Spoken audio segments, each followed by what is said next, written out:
Good morning, good afternoon, good night, good evening. Wherever you are, we don't care. This is, again, a new coffee with R, Un Café con R. This is sponsored by the Fundación Calanit in Santiago, Chile. And I came and I flew to Poland. I came to a city called Warsaw or something like that, but it's okay because I don't care about the name because I have a great guest today, Edward Sturm.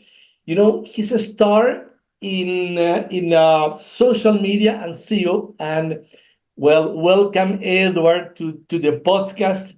We would like to know how you started and how all this story started about like 10, 12, 14 years ago. Hello, how are you? Long time ago. Yeah. So I'm from Brooklyn, New York, born and raised in Brooklyn, and I've been traveling through Europe for the last 5 years. I'm in Wrocław in Poland. That's the name of the city that you tried to pronounce. It's also the background that you have. That's the main square here in this small city. But I travel so much. Very soon I'll be in either Vilnius in Lithuania or Barcelona. I've literally just been traveling almost nonstop for the last 5 years. And I've had a crazy history. You asked, how did I get started? I've always just been the type. I like to think different and try things that are weird and that are fun and that interest me and that follows what's interesting to me.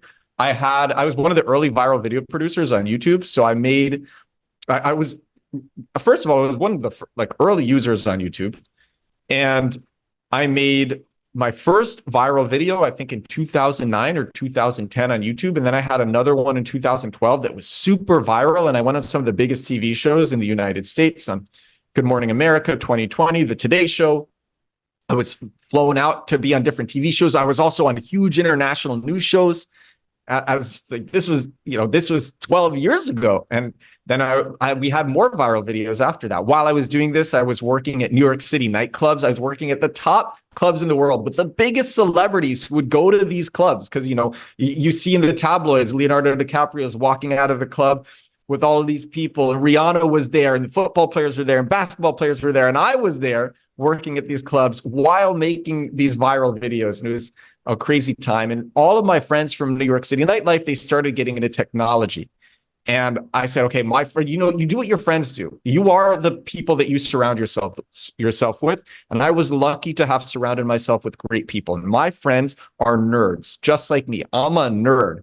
I like obsessing over things, going deep and learning about things, and also like being very technical. And so my friends, they worked in New York City nightlife too, but they started going into tech. They're like, tech is hot.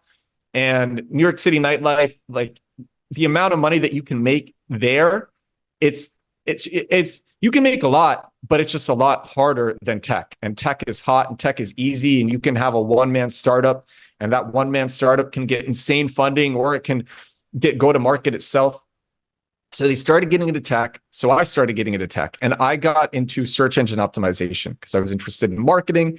Search engine optimization was technical. It was seen as this black art, this like very mysterious, intriguing thing. And I wanted to learn it. And I previously had a website and it wasn't ranking on Google. And I wanted to figure out how to make it rank on Google. And I got obsessed and I went down the rabbit hole, and ended up doing SEO for some of the biggest companies in the world: Microsoft, ADP, Procter & Gamble, Time Inc. So many huge companies, lots of SMBs, lots of small, mid-sized businesses, my own startup. And I think at this point, I'm probably one of the best SEOs in the world. But what happened was a friend approached me, and I ended up starting the New York City search engine optimization meetup group because of this friend. He mentored me in how to create meetups and also mentored me in front-end development for a bit because he was also a front-end developer. Still is. He's a brilliant developer, has a really high-performing app. And he said, this was in 2017, and crypto was just starting to blow up. Blockchain crypto was really just starting to blow up. And he's like, listen, people are making crazy money in crypto. And I have a friend who has some success there and also has experience there. We should get into crypto. And I'm like, I can't. I'm just entirely focused on SEO, on search engine optimization. And he's like, just meet my friend. So I met his friend. The guy's name is Ram. And Ram and I were still co-founders to this day. And Ram was a very charismatic, likable guy. Ram Barouet. He actually just got $17 million in funding for a different project. Very charismatic, cool guy. And Ram convinced me. No, actually, Ram got me on the fence. And what convinced me was, and this was 2017, I found out, how I said, all of my friends from nightlife were getting into tech. One of my friends from nightlife, he ended up becoming a founding member of Ethereum. And I didn't know that until I was looking on LinkedIn, considering should I do this? And then looking on LinkedIn, do I know anyone who's involved in this space? And I saw my friend from a long time ago, and it said that he worked at the Ethereum Foundation. And I'm like, you work at Ethereum? And he's like, no, I founded Ethereum. I'm one of the founders of Ethereum. He was one of the founding members of Ethereum, the cryptocurrency. And so with his help, I was able to get really good guests. And then we took an existing huge programmer meetup and pivoted it to a blockchain meetup. And we turned it to the biggest blockchain meetup group in the world. We were ranked on meetup.com as the biggest blockchain meetup group in the world. We were throwing the craziest events in New York. And then at the beginning of 2018, my same friend who mentored me in front-end development, he came to me and he's like, listen, I have this idea for a project. We are going to create the first video game in crypto. Super ambitious. And he's like, I got the rest of my friends on board, but we need an amazing marketer. Will you be part of this? And I'm like, I don't know. And I'm like, Ram's on board? He's like, Ram is on board. I'm like, all right, we're doing it. We all were founding members of this, and we created what came to be called Play to Earn. We made the first Play to Earn game in crypto, and it was super successful. It was a crazy whirlwind. I was getting recognized, and this would be, now I'm like, I would say, I wouldn't use the word famous. I don't like that word because I'm totally not famous, but within startup circles, I'm pretty recognizable. I have now over 150,000 followers across TikTok and Instagram Reels. I'm messaging, man, Sharon Stone, I shouldn't even say this out loud, but she's like some of my videos. Like, she's super famous. Super famous people are watching my stuff and liking my stuff. And I get recognized now. If I'm in New York and I'm at a startup event or a tech event, if I'm back home, I get recognized. So this was before any of that. And I was going to conferences, I was getting recognized. And then in 2019, I started traveling. And I was like always the kid who never left New York City. I was like that kid who never left New York. And in 2019, I said, I want to see what else is out there. And one of my co-founders for the crypto game, for the Play to Earn game, he went to Luxembourg. And I said, I'm going to go to Berlin because I think Berlin is going to be kind of similar to New York City. I actually feel like Berlin is like a suburb of New York. It's okay. It has a lot of Americans. It's very similar to New York City in a lot of ways, but it's just not as dense and crowded. But it's still very similar and just has so many Americans and so much Western culture. And so I started in Berlin, and then I started going to all these different places, and I progressively made my way east, and I ended up in Ukraine. And then I had a ticket back home. It's a really long story, but I'm shortening it. I had a ticket back home for, I think it was April or May, I don't remember, 2020. But right before I had my flight to go back home after being away for a year, it must have been April. So I had my flight to go back home after traveling for a year, COVID started. And all the flights were being shut down. And so I had a decision to make. Do I get on a cramped emergency flight to go back to New York City for lockdowns, or do I spend lockdowns in Kiev in Ukraine? In my mansion, I was living in this crazy, huge home in Kiev in Ukraine, in the center of Kiev, with so many friends. And I chose to stay in Kiev, and I was there for lockdowns. And it didn't take 2 weeks to flatten the curve. To flatten the curve, it took years. And I just, at that point, I had the travel bug. And so now I've been living on and off in Europe and the US. I've spent a lot of time throughout Europe, in different parts of Europe.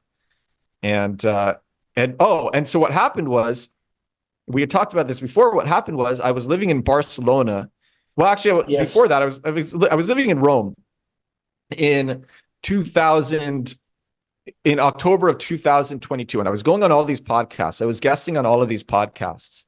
I have this tool, AIpodcastmatcher.com, which uses AI to connect guests who want to be on podcasts with hosts who want to have guests, AIpodcastmatcher.com. And I used that to go on 30 podcasts in 3 months. And so I went on all these podcasts, and something that I very frequently heard was, Edward, you're so charismatic. You're the best guest I ever had. People were saying that to me. You're the best guest I ever had. It's super flattering. And they're like, you should have your own podcast. But the thing is, I was going on these podcasts to promote another product, not to start my own podcast. And getting an audience for a podcast, if you don't have a big existing audience or a big existing go-to-market, that's tough. So I was using podcasts to get backlinks, SEO backlinks for a different company and to do promo for that other company. And I wasn't going on podcasts to start a podcast, but something that I had heard a lot from my friends was that I should be on TikTok. And so I heard all these podcasters telling me that I'm charismatic and that I have like a good personality for video and for audio. And then I also had my friends saying I should be on TikTok. And then what happened was I was in Rome going to the Soho House in Rome. And if you don't know Soho House, it's this like members only club for people in entertainment and tech. So I was at the Soho House in Rome. I love Soho House. I've been a member for years. And I was at the Soho House in Rome. And I met this guy, and he had all these friends who are TikTokers. And he's like, listen, man, TikTok is easy. I'm like, really? I thought like you had to do all this complex editing in Adobe Premiere and then upload the video. He's like, no, the TikTok app makes it really easy. You just record in the TikTok app. You edit in the TikTok app. You can put in captions in the TikTok app. It's really easy. And so I tried it, and I'm like, oh my gosh, this really is easy. So I made a few videos when I was in Rome. And then I had my next flight, which was to Barcelona, because I had my travel itinerary all laid out. So then I went to go live in Barcelona for a few months. And the first day in Barcelona, I started this new account on TikTok called Build in Public, because I wanted to rank #1 on TikTok for Build in Public. It's this huge movement in technology and for digital nomads and for solopreneurs. These are people who are building startups, who are building apps, who are building companies, and they do it. Elon Musk says Build in Public. You share everything that you learned or failures. You share what you're doing. You try to inspire people through your progress and through the action that you are taking. And so I called myself Build in Public because I was trying to do Build in Public on Twitter, but it was requiring too much work. And so I stopped doing it on Twitter, which is where it kind of got popular in the first place. But I said, okay, I think it's undersaturated on TikTok. I'm going to do it on TikTok. And I called myself Build in Public on TikTok because I wanted to rank #1 for Build in Public. And now if you search Build in Public on TikTok, my account comes up, which is pretty cool. And Edward, interrupt me. Yeah, that's great. That's great. And I think that you have really a nice background, especially when you made the decision to stay in Ukraine. And from that, I mean, you can see Edward now is in Europe and going from one place to another place. And especially, I want to go touch what is your podcast, The Edward Show, because there's a lot to say about that. How, if you can share some insights on marketing and growth, and also social media and SEO, because it's very important to tell what you are doing today. Yeah. So, well, actually, I think it's very related to the social media that I'm doing. So what happened was I started on TikTok and I said, okay, I'm going to commit to this for 30 days and see what happens. I'm going to make at least one video a day for 30 days and see what happens. This is with the new account. And then I just found myself having a lot of fun. I found that once I got pretty good at making videos with the TikTok app, I could make a video in 5 minutes. I literally could express my thoughts in 5 minutes and push it out to the world. And then I found that there was a tool called reusevideo.com, which syndicates all of your videos to every other social media platform. So this is me giving advice right now. Reusevideo.com, it makes it so when my video comes out on TikTok, it automatically comes out with no TikTok watermark to Instagram Reels, YouTube Shorts, LinkedIn, Pinterest, Facebook Reels. I think there's another one that there's another one that I'm forgetting, but it comes out everywhere. These videos come out everywhere. They also get backed up to Google Drive with this tool. And I had to create all these social media accounts on these different platforms. So then I started being everywhere. And I started figuring out Instagram. And I said, you know what? I think one of the most important things for success is just saying, I'm going to commit to this for years. It is, you just say that no matter what happens, I am not so dumb that I won't eventually figure it out. Nobody is so dumb that if they do something every day for years, they won't figure it out. If they have co-founders who are maybe not working as hard as they should, or they have business partners that they have to depend on, then it's a bit more complex. But if you are doing something by yourself and you do it every day and you just have to depend on yourself and that's it, you're going to figure it out. That's what I knew for myself when I was making these videos, which still they started me just like promoting my companies, but eventually I wanted to talk about other stuff. So, but I had to depend on myself. It was just me. It was up to me. And so I started making these videos. I was making these videos every day. After 30 days, I said, this is fun. I'm going to keep it up. And I started growing on all of these platforms. And now I have almost 90,000 followers on Instagram Reels, on Instagram. And these are real followers, huge people, celebrities, like it's crazy. And I have almost 100,000 on TikTok. Oh man, wow. I said I'm like 150K. I'm almost at 200K total. And I get recognized. And what happened was I was crazy. And so this was over a year ago. And I said, I want to start a podcast too. Now I have an audience. Now I have distribution. I can start a podcast too. So I started, it's called The Edward Show. And it's a daily digital marketing podcast. I said, how do I stand out in the podcast space? Because podcasts are getting saturated, they're crowded. How do I stand out? I said, I'm going to do a podcast every single day.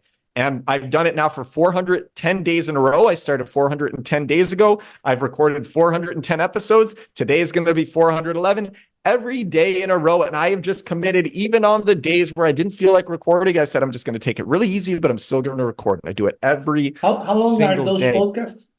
I would say on average, they are 8 to 16 minutes on average.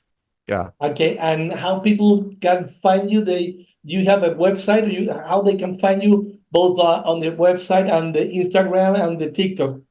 Yeah, if you Google Edward Sturm, you can. So I'm Build in Public on TikTok. On Instagram, I am edward.builds. My name is Edward Sturm. If you Google Edward Sturm, you'll be able to find all my links. My podcast is called The Edward Show. You can also Google The Edward Show, Edward Sturm. I can give you these links to link to, actually, that you could put in the description for this podcast. Yeah. Yeah, so I'll do that. Okay. So the links will be there. Let's see. What was your yesterday podcast? What did you talk about? Yesterday, I talked. Honestly, I don't even remember. Yesterday, I talked about. I'm checking right now. Remember one of yours?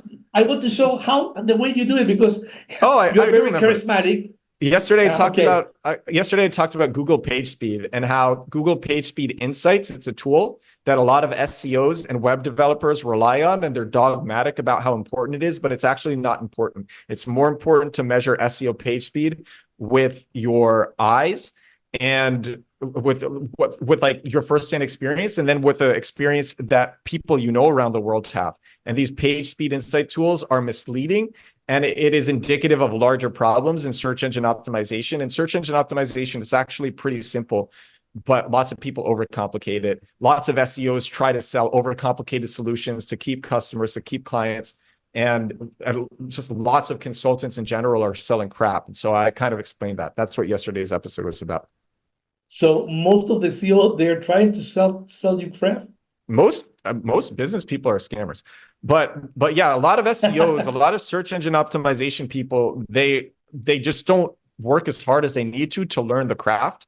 And they rely dogmatically on this tool because that's what they were told, and they don't have their own sites. The thing is, a lot of SEO consultants, they don't have their own projects and their own sites. And when you have your own project that you're doing SEO for, search engine optimization for, you learn it a lot better than somebody who is doing it for other clients.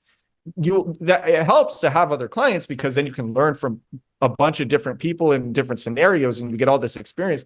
But having to do it for your own company, you will learn it so fast and you will learn it a lot more effectively. It's that type of experience is always the best experience. Doing it yourself is always the best experience. Edward, and well, let's go a little bit away about business, about what you're doing. I know now you are living in Poland, and what has been the good experience of moving from the US, going to Europe, and having those little touches from Barcelona, Rome, Ukraine, Poland, and other places you are going. What can you tell being an American living now in Europe? Oh, the quality of life is amazing. People say the old saying used to be, and this is what Americans would say. Americans would say you make your money in America and you spend it in Europe. And the thing is, I've been making videos and going viral from Europe. Like I do it from New York, where I'm from, but I also can do it from anywhere. And I've had super viral videos recording them from here. My most viral videos I have recorded actually from Europe. So what would I say? I'd say the food is generally super fresh. It's super safe. Like I come from Brooklyn. So everything is less expensive because I am from New York City. Everything is less expensive, but the food is incredible. Like it's so fresh. So, man, just the other day, I had the most insane, juicy heirloom tomato. Oh my God, you would not believe this tomato. And the eggs that I get, ooh, wow, I can't believe eggs even taste like this. So they're incredible, and it's safe. I can drop my phone and someone won't steal it. Someone will try to return it, or I can leave my laptop in a cafe unattended when I go to the bathroom and no one's going to take it. Like it's crazy. It's safe. It's great. I love Europe. But honestly, one of the biggest things is when I'm in New York, I have a lot of friends and a lot of people who want to see me, especially now that like I am kind of like a known person in the startup and tech space and business space and marketing space. I have a lot of people who want to see me. And the highest ROI thing for me to do, the highest return on investment thing for me to do is for me to make content. It's for me to sit at a computer and to be at my phone and to record and to put out videos. That is the highest ROI thing for me to do. And when I'm in New York, I have to commute to different places to meet with people, and then I'm meeting with people. And yeah, it's fun, but the ROI, it's just nowhere even close to just me making a video. In 30 minutes, I can make a video that minimum will receive 15,000 views across all platforms. Minimum. That's if it's a bad video. If it's not even a great video, it will receive at least 15,000 views, usually 30,000 in total by like the end of that video's lifetime. But if it goes super viral, it could be tens of millions of views. And so the highest ROI thing for me to do is to just make content. And back in New York City, there's a lot of distractions. And when I travel, sure, you're in new places and there's distractions, but I've been traveling for a while, so it's not as distracting. And there's just not a million people trying to see me. There's a bunch because I'm well known enough now that people will try to see me in different locations in Europe, but it's not as overwhelming as it is in New York. And in New York, you always feel FOMO, fear of missing out. Because in New York, there's always something cool going on. And by staying home and working, you always feel like you are missing something. And it is a bad feeling to just always feel like you are missing out on something. And so it's a very calm life. My life is crazy. I work so hard and my output is so wild, but it's also at the same time very calm. Edward, it has been flying. Time has it's almost 30 minutes, and we need to kind of end this podcast, which has been very, very interesting. What about Edward in the future? How we will see Edward in the future? 100 millions, 200 millions? But besides this joke, how do you see yourself in, let's say, a year, 2 years from now? Still in Europe? Actually, there's a chance that I might be back in New York. As my family gets older, I want to spend more time with them. And there's a chance that I might be back in New York. I will probably be I'm already well known, but I will probably be, because right now I'm working on a SEO product, on a search engine optimization product called Compact Keywords. And I think this product will change digital marketing. I'm so excited about it. I've been working on it since April. It is crazy. It's a program teaching how to do a very specific, the most lucrative type of search engine optimization. I'm revealing how to do that. It is a type of SEO that I personally do all the time, that I'm most passionate about. And I didn't intend on making that, but my growing audience asked it of me. And I said, okay, I'm going to make this, and because I think my audience will want it. And once this product comes out, I'll have more time. And so instead of making only one video a day for TikTok, Instagram Reels, all these places, that one video, reusevideo.com makes that video come out everywhere. Instead of doing one video a day, I will probably do 2 to 6 videos a day. And the thing about growing on social media is the more you post, the faster you grow. High frequency posting is a real thing. And so if I'm doing 2 to 6 videos every single day on social media, in 2 years, I will probably be over 1 million followers, especially with a good product out. I will probably be over 1 million followers easily. And not just like BS followers, but real top business people who are like, man, Edward's legit. And or I don't know, or I'll like start getting really big and I'll just be like, the fame is too much. But probably, yeah, I will be like, I wouldn't be surprised if I'm at several millions of followers in 2 years. The thing is, most people overestimate what they can do in a short amount of time and underestimate what can be done in several years. And I'm not even 2 full years into creating content. And if I go to any tech event in New York or San Francisco or Miami, I'm going to be recognized by at least a few people. A few people are going to be like, excuse me, are you Edward Sturm? Oh, I subscribe to your newsletter. I watch your stuff. And especially once this product comes out and I'm going hard again, it's going to be wild. So where am I going to be in 2 years? I don't know, but I'm probably going to be really, really, really, really big, even more so than that. This is what I wanted to listen. Well, anyway, Edward Sturm, thank you very much. It has been a lot of insights here. There's a lot to know and there's a lot to watch. So I will tell our audience to follow you, what you're doing, because this could be part of those 2 or 3 or 4 or 10 million followers you will have in 2 years. Thank you very much for your time. Thank you very much for sharing your experience in Europe. And guys, see you in another Café con R. Next time we'll have a great guest. And well, anyway, bye-bye now. Thank you, Edward.